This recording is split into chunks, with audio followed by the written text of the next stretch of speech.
विद्या है ये किसी भी आश्चर्य से कम नहीं है।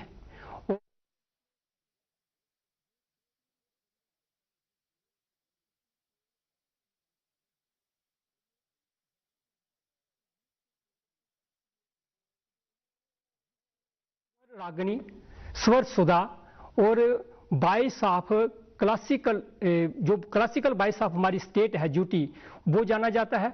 और मैं तो कहूँगा ये एपिटोम ऑफ क्लासिकल म्यूजिक है। डॉक्टर मुक्तेश्वी शर्मा जी, आपका बहुत बहुत स्वागत है हमारे स्टूडियो में। आपने ऐसी कम अवस्था में, छोटी अवस्था में इतनी बड़ी जो ऊंचाइयां सफलता की ली हैं, वो इसके पीछे प्रेरणा सूत्र कौन है और जहाँ के इसके कहाँ पे आपको ये अपनी जिंदगी का संगीत के क्षेत्र में आपने मोड़ लिया था?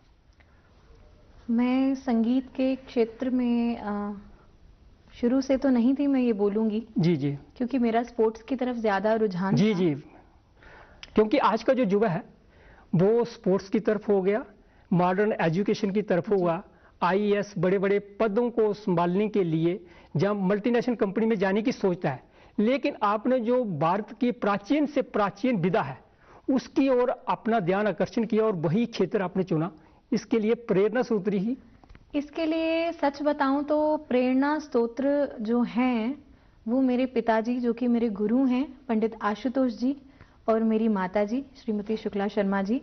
मैं ये बोलूँगी कि मेरे खून में ही संगीत है। जी जी जी, जो कि मैं ये कर पाई हूँ उनके ही करवाने की वजह से। क्योंकि मैंने जैसे आपको बताया मैं स्पोर्ट्स में थी, तो मेरा कोई खास रुझान तो था नहीं। उस समय कितनी अवस्था आजू थी जबकि आपने जो मोड़ लिए, जैसे स्पोर्ट्स में थे? मेरा जो फॉर्मल ट्रेनिंग थी म्यूजिक की वो 2005 में शुरू थी। जी जी। तो तब से लेकर अभी तक मैं... किस अवस्था में? आपकी आयु कितनी थी? मेरी आयु मुझे लगता है 12 या 13 साल। 12-13 साल तक आप इसकी तरफ कोई ध्यान नहीं था, म्यूजिक की तरफ? बिल्कुल ध्यान नहीं था। जी जी। इवन 12 या 13-14 साल रही होगी। जी जी। तब तक मेरा संगीत की तरफ कोई रुझान नहीं था। जी जी। तो मैं महाराजा हरि सिंह जी के स्कूल में छात्र रही हूँ वहाँ पे। जी। वहाँ पे हम नागबनी जो है, जी जी बिल्कुल नागबनी, MHACS नागबनी में मैं पढ़ी हूँ। वहाँ म्यूजिक का भी सब्जेक्ट है एक अच्छे। वहाँ पे म्यूजिक की बहुत ही जानी मानी हमारी जम्मू की कलाकारा जी जी रह चुकी हैं। जी जी। मैडम श्रीमती अनीता शर्मा जी। जी जी जी। जिनको कि हम कोकिला के नाम से भी जानते हैं। जी। तो मैं उनसे कुछ चीजें मैं सीखा करती थी। जी जी। तो हमारी जो J&K academy of art culture and languages है, जी जी जी, ये हर साल जहाँ तक मुझे अभी तक मालूम है कि एक स्टेट लेवल का कंपटीशन कराते हैं। जी जी। जूनियर, सीनियर और एमेच्योर ग्रुप में। जी जी। शास्त्रीय संगीत होता है, सेमी क्लासिकल होता है और लाइट म्यूजिक होता है उसमें। जी जी। तो उन्होंने जब मुझे सुना तो उन्होंने बोला कि आप एक काम करिएगा, आप पापा को बोलिएगा कि ऐसे ऐसे कंपटीशन है, तो इसके लिए आपको प्रिपेयर कराएं। जी जी जी। तो वो मेरा एक टर्निंग पॉइंट था लाइफ का, जब मैंने अपने पिताजी से, जो कि मेरे गुरु हैं, उनसे मैंने संगीत सीखना शुरू किया था। और सबसे पहला राग जो मैंने स्टेज पे परफॉर्म किया था वो राग मियां मल्हार था। जी जी जी जी जी। आपने बिल्कुल स्पष्ट रूप से कहा है कि जो शास्त्रीय संगीत का गुण है भारतीय संगीत का, जी आपके रक्त में मिश्रित था। जी बिल्कुल, पूरा इसमें गुला मिला था। तो आगे जाके जब उसको वार मिला, मौका मिला, तो प्रेरणा स्रोत मिली आपको उसके। लेकिन जब से आपने संकल्प लिया इस शास्त्रीय विद्या को अपनाने का, सीखने का, वहां से लेके वो सफलता की अंतिम सीढ़ी तक, जैसे हम PhD की है इसमें वोकल म्यूजिक में, क्लासिकल में, उसका जो सफर है उसके बारे में बताइए, क्या क्या पड़ाव है? पड़ाव तो कुछ ऐसे आए, बहुत मुश्किलात भी आई। जी जी। और बहुत अचीवमेंट्स भी हुई। जी जी। मुश्किलात आती ही आती हैं, मैं समझती हूँ वो हमें तैयारी देती हैं। जी जी। और जिंदगी में कई कबार ऐसे अनुभव होना बहुत ज़रूरी होते हैं जो हमें बहुत छोटी सी उम्र में बहुत कुछ सिखा जाते हैं। जी जी। और हमें जिंदगी में कुछ बहुत बड़ा करने का जी जी एक इंस्पिरेशन देते हैं। जी जी। तो मैं ये बताऊंगी कि मैंने बहुत मेहनत करने की कोशिश की। जो ज्ञान मेरे अंदर मेरे गुरु लोगों ने डाला, जी जी, उसमें बहुत से उतार चढ़ाव तो आए ही आए, क्योंकि ये गला है, बोलते हैं नखज, वायुज, लोहज, शरीरज और चर्मज। जी जी। ये 5 प्रकार के वाद्य हैं जो हमारे शास्त्रों में वर्णित हैं, शास्त्रकारों ने जो वर्णित किए हैं, तो उनमें से जो सबसे मुश्किल जो वाद्य है वो ये हमारा शरीरज है, गला। खाना भी इसी से है, हमें बोलना भी इसी से है, ठंडा गर्म हर तरह का इसी से जाता है, और बड़ी बात की गाना भी इसी से है। जी जी जी। ऐसे देखा जाए तो ऑन स्पॉट म्यूजिक कंपटीशन में आपने 2003-4 से लेके 7-8 तक 4 कंपटीशन में फर्स्ट प्राइज लिया है।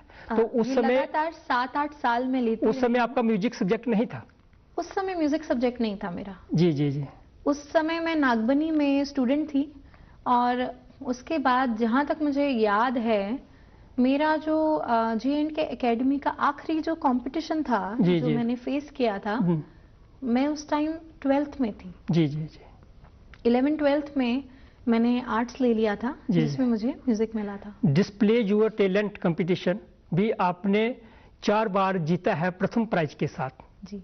तो उस समय तो म्यूजिक आपका सब्जेक्ट होगा? जी, मैं ये लगातार कोई 5 साल करती आई हूँ डिस्प्ले योर टैलेंट। जी जी। और माँ सरस्वती की कृपा से और मेरे गुरु लोगों की कृपा से जी जी मैं 5 साल इसको विन करती आई हूँ, अलग अलग विधाओं में। जैसा कि हमने बात की भारतीय संगीत में, शास्त्रीय, उपशास्त्रीय, सुगम संगीत, even in western music also, मैं उसमें भी थोड़ा बहुत रुझान रखती हूँ।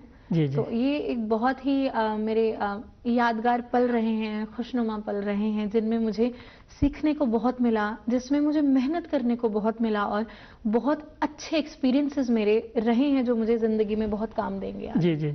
आपका पेंटिंग में भी रुझान था क्या? जी, थोड़ा बहुत पेंटिंग में भी रुझान था। जी जी जी। और थोड़ा बहुत क्रिएटिव राइटिंग में भी रुझान है। जी जी। संगीत की निष्णात उपाधि जब आपने ली, पीजी म्यूजिक में गोल्ड मेडलिस्ट आपने लिया है, तो उसके आगे आपका उत्साह वर्धन तो ज्यादा हो गया होगा पीएचडी करने के लिए। उसके बारे में वो पल क्यों? मेरे को जहाँ तक मुझे याद है 2018 में श्री अरुण जेटली जी से, जो कि फॉर्मर फाइनेंस मिनिस्टर रहे हैं हमारे भारत के, उनसे मुझे बहुत प्रेरणा मिली, और उन्हीं से मुझे गोल्ड मेडल लेने का मौका उनके हाथों से आपको जो पीजी म्यूजिक का गोल्ड मेडल मिला है। डिग्री भी उन्हीं से मिली थी। जी जी। तो ये मेरे बहुत, मैं अपने आप को लकी मानती हूँ कि मुझे उनसे ये प्राप्ति हुई। और उस दौरान मैं पीएचडी कर रही थी। जी जी।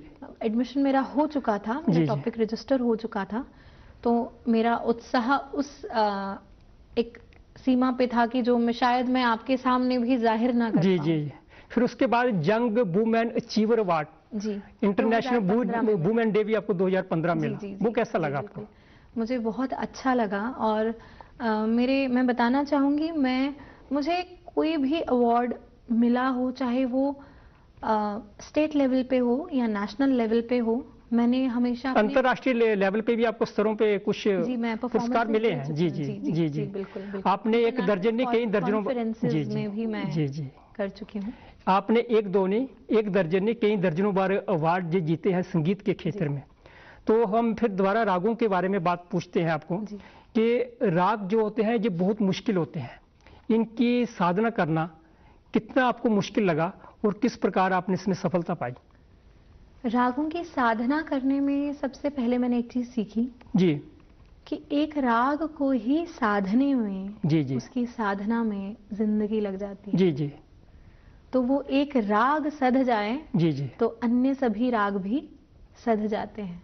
हालांकि हर एक राग में एक दूसरे से परस्पर अंतर हमको नजर आता है, जी।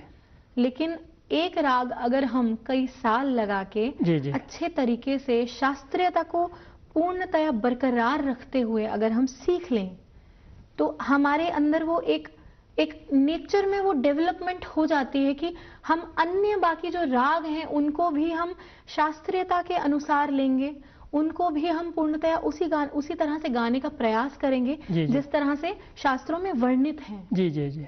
तो वो चीज हमें आगे के लिए बहुत हेल्प करती है। रागों की ओर बात करें हम जी, कोई 16 राग कहते हैं, कोई 78 कहते हैं, कोई 83 कहते हैं, टोटल कितने राग हैं? नहीं, राग बहुत से हैं, ऐसी बात नहीं। 83 भी नहीं, इससे भी ज्यादा है? नहीं, 83 भी नहीं है। जी। कहेंगे तो कोई कहते हैं 484 है, कोई कहते हैं जी अच्छा, कितने हैं। ये जानकारी हमको भी चाहिए, हमें तो 83 तक ही सीमित थे। जी हाँ जी। अलग अलग शास्त्रकारों ने अलग अलग ठाटों से अलग अलग रागों को रचित किया है।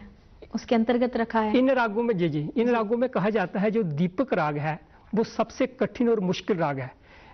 और जो तानसेन थे, म्यूजिक के जनक थे, हमारे जो किंग ऑफ म्यूजिक, उनके इसी रागों को गाते गाते वो मृत्यु को भी प्राप्त हुए थे, ऐसा कहा जाता है। तो ये दीपक राग का थोड़ा सा प्रेजेंटेशन दे सकते हैं हमें?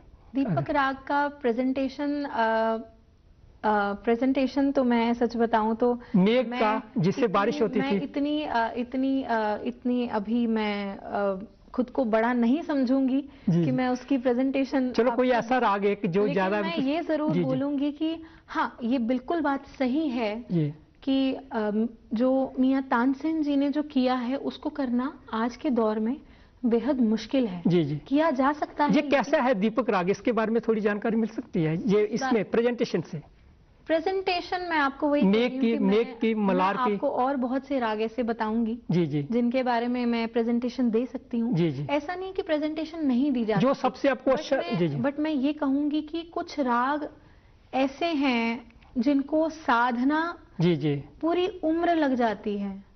तो उन रागों का विस्तार करने में, उनको समझने में और उनको अपने अंदर समाहित करने के लिए हमें उस चरम सीमा पर पहुंचना बहुत जरूरी है, जिसके लिए कि मैं अपने आप को बहुत छोटा समझती हूं। जाते जाते जिस राग पे आपकी सबसे ज्यादा कमांड है, सबसे ज्यादा सीखा है, उसके बारे में थोड़ा सा हमें प्रदर्शन। मैं बहुत एक छोटी सी सच बताऊं तो इस संगीत कला में मैं अभी बहुत ही छोटी हूं। हमारे क्योंकि कहा जाता है कि जब 50-60 के होते हैं तो तब संगीत में जवान होते हैं, जैसे कहा जाता है। तो बस उस बचपने में मैं आपको कुछ छोटी सी चीज सुनाना चाहूँ। जी।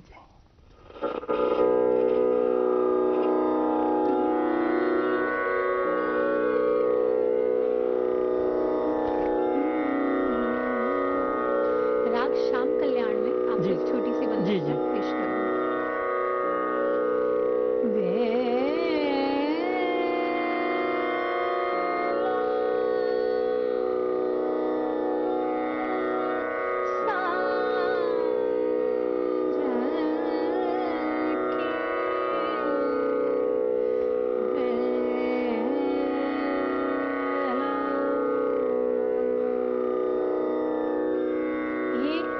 जो ताल है, जिस ताल में निबद्ध है, वो है एक ताल। जी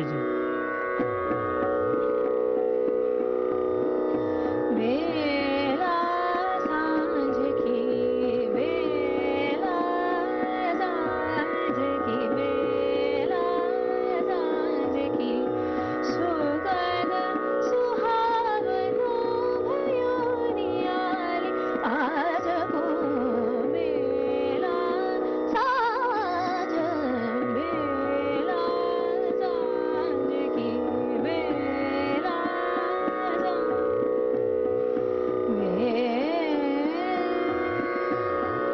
बहुत बहुत धन्यवाद। हम तो और भी सुनना चाहते थे, लेकिन इस समय की हमें अनुमति नहीं है। आप हमारे स्टूडियो में आए, बहुत अच्छी जानकारी दी, इसके लिए आपका बहुत बहुत धन्यवाद। शुक्रिया। दर्शकों, आपका बहुत बहुत धन्यवाद।